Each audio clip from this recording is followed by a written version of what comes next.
আব্বাস ভাইলে মাথা কাজ করে না কি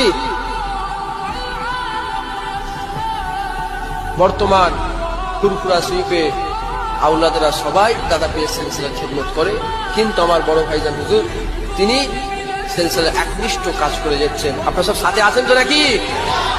থাকবেন, আমরাও আছি ইনশাআল্লাহ। হিংসা মনোভাব খারাপ। হিংসা কি? আব্বাস ভাইলে মাথা কাজ করে না কি বর্তমান ফুরফুরা শরীফে আউলাদেরা সবাই দাদা পীরের সিলসিলার খিদমত করে, কিন্তু আমার বড় ভাইজান হুজুর তিনি সিলসিলার একনিষ্ঠ কাজ করে যাচ্ছেন। আপনারা সব সাথে আছেন তো নাকি? থাকবেন, আমরাও আছি ইনশাআল্লাহ। হিংসা মনোভাব খারাপ। হিংসা কি? আব্বাস ভাইলে মাথা কাজ করে না কি বর্তমান ফুরফুরা শরীফে